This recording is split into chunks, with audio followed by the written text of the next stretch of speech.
Oh, hello, hello. It's Spirit House here. It's insane. I've tried to upload this video like 3 times or to create this video or this audio message, but it has been thwarted every time by one means or another. At any rate, this message is for daughters, sons. It's for a specific person, and I hope you find it. But if not, I hope that it helps anyone who comes across it that has been through this, who's been through things throughout childhood or adulthood, where you had faith in your parent or parents, and that faith was lost, or the loyalty and love that you had was betrayed. Basically, I went through the same thing. Um, I I grew up in a home where from about 8 years old on, my stepfather was a drug dealer. He was, you know, not a good person that my mother met after a year of being single after divorcing my father. And um, she was of the age and the mindset and the era where she felt that she was nothing without a man, which is completely not right and not correct, but that was what she was indoctrinated in and brainwashed into thinking, that she had to have a man. And this led to, and she developed an addiction. And by the time I was 17, and he threatened to kill me all the time from the time I was 8 years old on. Someday I'm gonna kill you. You're in the way. And I tell you, I'm not lying about this because I'm an honest person. I was the most benign, unobtrusive, non-invasive child you could imagine. I stayed out of the way. I was mellow. I was easygoing. I was a people pleaser, which was wrong, but I had to be at that time. I had to walk on eggshells all the time to not piss off somebody, because not only was he a drug addict, but he was also bipolar and or schizophrenic or a combination of these things, manic depressive. I mean, the mood swings were unbelievable, and a lot of that was the drug addiction. Um, but I had to walk on eggshells. I basically tried to be a ghost, you know, growing up. I tried not to. I tried to tread lightly, but it didn't matter because he sought out things to punish me for. But to make a long story short, by the time I was 17, he actually did try to kill me. He tried to strangle me to death.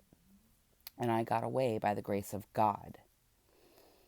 And I, you know, my mother left him for a brief period of time, but I could foresee the future. Okay, I'm just going to say that right now. And also, I knew with her addiction that she would end up going back to him, regardless of whether he tried to take my life or not, because I knew that a man in her life was more important than her own children at that point. Now, let me say this, she has changed her ways. It's many years later, okay? She's changed her ways, but I'll get into that later. But at that point, I started planning. From the time that he did that, I started planning, and that she left him for 3 months. I was planning the whole time to get away, and I was 17 at the time. And I knew that it was up to me to save my own life, or because there was no one else there for me. And so, I went on my yearly trip to Alaska at the end of summer vacation to see my grandparents and the rest of my family. And I had arranged to get my luggage taken off in Seattle. Now, I was living in California at the time, in the Bay Area, the San Francisco Bay Area. And I had arranged to have my luggage taken off in Seattle because I had lived for a year and a half in Seattle with my father, and I had developed a good friendship and with a friend and their family, their mother and father, their sisters and brothers, and I kept in touch with them the whole time. I was a pen pal. That's back when we actually wrote each other letters and sent them in the mail. And so I contacted them and briefly just, I didn't go into it in detail, but I just said, I need somewhere to go. And they knew. so, so I had my luggage taken off in Seattle, and I was lucky enough to stay with them until I learned a trade, got a job, and put myself through college and whatnot. But I will tell you that I can relate to the pain of your own parent choosing a spouse or somebody else that's not even right over you in your life. I mean, it's like I knew that she was going to go back to him, and she did, and I left 2 days after she went back to him, and I knew that he was even more pissed off that he couldn't kill me the first time around, and that was his life goal, and it was. I mean, so I knew enough. I had that foresight from God and just my own intuition, which was always very strong, to make other plans to save myself, because I knew that no matter how bad he tried to destroy my ego or anyone else did, and there were other outside sources that knew that I was a chosen one even before I did, that were trying to destroy me. I mean, the death spell started at age 15. So I'd already been through a lot of black magic and spiritual attacks at that point. And I was very in touch with myself. And luckily, I got to know myself really well before this point, because I spent copious amounts of time by myself as a child. Okay. And I was always close to God. Okay.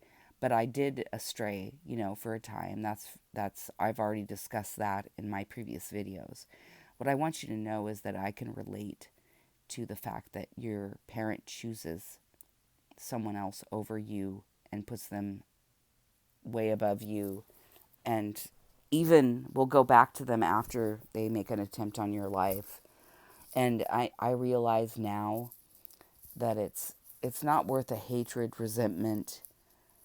I understand how that is, because for years I thought of thousands of different ways to kill him if he tried to attack me again. Okay. I mean, every scenario possible, I was ready for it. But I mean, I used to sleep with a machete by my bed.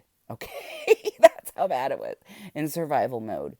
But but it's I realized looking back that my mother, and even a few years after, even with the trauma of what I went through, I realized that she had an illness. She was sick.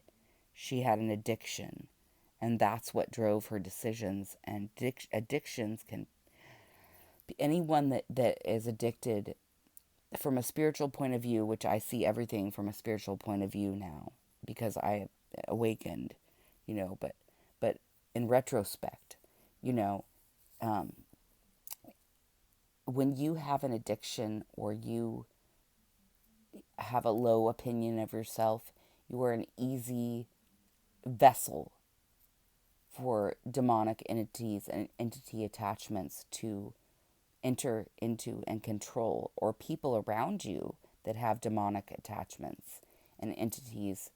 And these people can be, look at the this is a good reference. Look at the video posted by Altrusion Grace or one of these other people. It doesn't matter, but it's Manly P. Hall, Groups of Souls, of Incarnated Souls. That you will find the same people from lifetime after lifetime, but playing different roles. Like if like say, not always, but sometimes they can switch genders in your life, but it's the same entities that are attached to people. And the lower vibrational you are, like with addictions and things, the easier. It's like the path of least resistance, like water runs. Think of how water runs, electricity.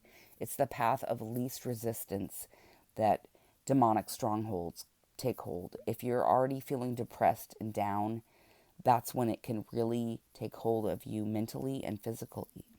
So, what I'm saying is that, with the addictions, my mother was sick. She was not in her right mind. And she's since overcome that, long overcome that. Okay. And we have a close relationship again. And I've always been a person of forgiveness. I don't hold grudges because it's not worth it.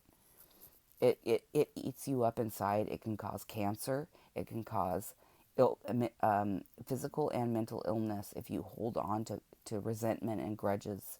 So, for your own highest good, it's good to try to forgive them and forgive yourself. And I can tell you that we have a wonderful relationship now. I take care of her. Actually, she's elderly now, but I just wanted to let you know that things can change and you can come to a higher understanding. And the thing is that when these things happen, your parent or the person that's going through it at some point is going to suffer such great guilt and resentment internally that you may not see externally. But karma works in those ways, and you cannot, I mean, what she suffered is greater than any resentment or anything that could be, or revenge or anything like that. It's never worth it. It's never worth it to seek revenge because everyone will get their karma. Karma does not miss anyone. You can run, you can hide, you can think you can do things in the dark that the divine doesn't see. That's not the case. Everything is recorded. Okay, so it's you know, and if you went through something similar to me, it's likely that you are a starseed or a chosen one, actually, because our lives are not easy. They're actually very difficult, and it's all to prepare you for the greatness that's to come. And there is a light at the end of the tunnel, but you must have perseverance, you must have strength, you must have endurance, and you must have patience, because otherwise you will not meet the end game. And there are no shortcuts. There are no shortcuts. You can think you can make deals with the devil. You can think you can do things in the dark. Voodoo, graveyard magic, everything that everyone's ever tried on me. It will never, ever work. The one with the true heart and the true soul and love in their heart that will not resort to the same revenge tactics that their enemy has resorted to win at all costs. The one who has stood fast and in faith with the universe and with divine source is the only one who will win in the end. And the fact that you've been through such hardships as a child or an adult means that you are destined for greatness in most cases. If you can recognize the lessons, and I have to tell you this as well. I can really relate. My heart pours out to you through what you've gone through because it's devastating to learn the people you look up to really, are not good at all for your highest good, and it's heartbreaking. And it did take me like a decade to get over that whole thing, the trauma of like the murder attempt and all that stuff, and of my mother. But I knew in my heart that wasn't really her, that she was suffering from addictions and the people that she surrounded herself with, and I removed myself from that. And I was, I did save myself, but I was guided to do that. And listen to your intuition always. And just because you grew up with that, I made a vow.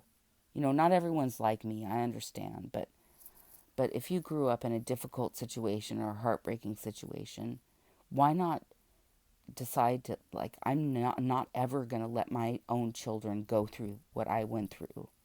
And that's what I did. I was like, I will never. I mean, even when at a very young age, I was like, I'm never ever going to subject. If someday I have children, I'm never going to subject them to this kind of stuff. And that's really what we need to do. And that's how you break generational curses. That's how you begin to break them.